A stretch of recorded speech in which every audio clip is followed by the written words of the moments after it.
আজিৰ দিনটো সঁচাকৈ এটা পবিত্ৰ দিন। আমি সকলোৱে এই পবিত্ৰ দিনৰ লগতে জড়িত থাকি নিজৰ পৰা অকণমান শুদ্ধ কৰাৰ এটা প্ৰয়াস কৰিব লাগে। আমাৰ যিকোনো ধৰ্মতে যিসকল ধৰ্মগুৰু বা যাক আমি পূজা কৰোঁ সেইসকলে সদায় আমাৰ ভালটোহে কৰি গৈছে। আমি ভাল কৰ্ম কৰিব লাগে, ভালকৈ থাকিব লাগে, নিয়ম নিষ্ঠাৰে থাকিব লাগে, এই কথাখিনি আমাক কৈ গৈছে। আমি গ্ৰন্থ বা পুৰাণ কওক বা বাইবেল কওক চবতে আমি পাওঁ, কিন্তু আমি নিজে কিমান শুদ্ধ হৈ চলিবলৈ চেষ্টা কৰোঁ। আমি সেই শুদ্ধ হৈ চলাৰ এটা চেষ্টা আজিয়ে কৰক বা কালিয়ে কৰক, কিন্তু কৰিব লাগিব। সময় কিন্তু সকলোৰে কাৰণে শেষ আহি আছে। এই শেষত ক'ত যাব আপোনালোকে বা আমি ক'ত যাম, সেই চিন্তাটো আমি সকলোৱে কৰিব লাগিব। আজি যি ইচ্ছা তাকে কৰিলোঁ, টকা পইচা আছে, ক্ষমতা আছে, শক্তি আছে দেহাত, আমি যি ইচ্ছা তাকে কৰিব পাৰিম, কিন্তু শেষ ক'ত? কিন্তু শেষ ক'ত যদি আমি ক'ব যাওঁ, শেষ কিন্তু বোলে কাৰোবাৰ হাতত কবৰত যাব লাগে, কাৰোবাৰ হাতত শ্মশানত যাব লাগে। এয়া শেষ কি? তাৰ পাছত আমি একো দেখা নাই কোনো। সেইকাৰণে আমি যিমান দিন জীয়াই থাকিম আমি ভাতৃত্ববোধেৰে জীয়াই থাকিব লাগিব। আমি সদায় প্ৰেম ভাৱনা থাকিব লাগিব। আমি ভাল চিন্তা কৰি পৰ উপকাৰী হ'ব লাগিব। নিজে খাইছোঁ ঠিকে আছে, কোন ক্ষমতা আছে কোনোবা এটা দুখীয়া খাবলৈ পৰা তাকো আমি খাবলৈ দিব লাগিব। এইটো প্ৰত্যেক গ্ৰন্থত লেখা আছে। আমি খাব পাইছোঁ, বেলেগে খাব পৰা নাই, তাক আমি খুৱাব। মই পিন্ধিব পাৰিছোঁ, কিন্তু বেলেগে পিন্ধিব পৰা নাই। ঠাণ্ডাত যদি মৰি আছে কোনোবাই, তাক এটা কম্বল কিনি দিব লাগিব। তেনেকৈ এইটো হৈছে ধৰ্ম আচলতে। আপুনি ভগৱান দেখিছে নেকি?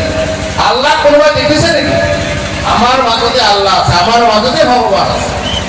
মানুহক যোনে পূজা কৰে ভজে, মানুহক যোনে ভজে সিয়ে ভগৱান দেখি পায়। মই তেখেতলৈ আন্তৰিক শ্ৰদ্ধা নিবেদন কৰিছোঁ আৰু তেখেতে যদি আছে তেখেতৰ আত্মাই আমাক সকলোকে এই বিশ্ব ব্ৰহ্মাণ্ডৰ যিমানখিনি জনসাধাৰণ বসবাস কৰি আছে সকলোৰে মাজত শান্তি সমৃদ্ধি আৰু সুখেৰে যাতে আমি বসবাস কৰিব পাৰোঁ তাৰ পৰাই তেখেতে যেন আশীৰ্বাদ দিয়ে। ইছলাম ধৰ্মৰ পবিত্ৰ অৰ্থ আমি সকলোৱে জানো শান্তি। আৰু তেওঁ এটা কথাই আমাক সকলোকে সজাগ আৰু সচেতন কৰি থৈ গৈছিলে, আৰু সেইটো হ'ল বিশ্বত যেতিয়া শান্তি প্ৰতিষ্ঠা হ'ব তেতিয়া উন্নতি নিশ্চয় সম্ভৱ হ'ব। আপোনালোকে সকলোৱে অনুভৱ কৰে যে হজৰত মহম্মদৰ মক্কাত যেতিয়া জন্ম হৈছিলে সেই সময়ত তাতো নানা ধৰণৰ ধৰ্মীয় অশান্তি বিৰাজ কৰিছিলে। বিশেষকৈ সেই সময়ত ইছলাম ধৰ্মৰ যিসকল পূৰ্বপুৰুষ তেওঁলোকৰ মূৰ্তি পূজা বলি বিধান আদি মানি চলিছিলে, আৰু সেই সময়তে হজৰত মহম্মদৰ জন্ম হৈছিলে আৰু তেওঁৱেই ইয়াৰ ঘোৰ প্ৰতিবাদ কৰিছিলে, যেনেকৈ আমাৰ হিন্দু ধৰ্মত প্ৰতিবাদ কৰিছিলে আমাৰ নৱবৈষ্ণৱ ধৰ্মৰ প্ৰৱৰ্তক মহাপুৰুষ শ্ৰীমন্ত শংকৰদেৱে। আৰু এই ক্ষেত্ৰত শংকৰদেৱ আৰু হজৰত মহম্মদৰ দুয়োজনৰ ধৰ্মীয় যিটো দৰ্শন সেই দৰ্শনৰ মাজত আমি এটা বিৰাট সাদৃশ্য লক্ষ্য কৰোঁ। আৰু দুয়োজনে এটা কথা কৈছিলে যে মূৰ্তি পূজা কৰিব নালাগে, বলি বিধান মানিব নালাগে।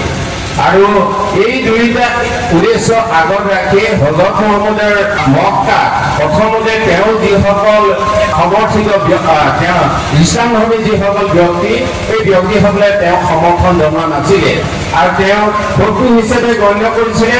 আৰু এসময়ত এনেকুৱা এটা দুৰূহ অৱস্থালৈ তেওঁ জীৱনে গতি কৰিছিলে যে যিকোনো মুহূৰ্তত তেওঁ হত্যা কৰা হ'ব পাৰে।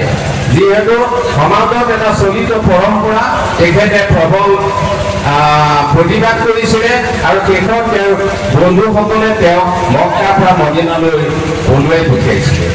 ঈদে মিলাদুন্নবী সিৰাতুন্নবী দিৱস উদযাপন সমিতিয়ে আজি 10ম সংখ্যক ঈদে মিলাদুন্নবী আৰু সিৰাতুন্নবী দিৱস উদযাপন কৰিব ওলাইছো। 2015 চনত আমাৰ এই অনুষ্ঠানটি আৰম্ভ হৈছিল আৰু 2015 চনৰ পৰা আমি প্ৰত্যেক বছৰে ঈদে মিলাদুন্নবী আৰু সিৰাতুন্নবী উদযাপন কৰি আহিছো।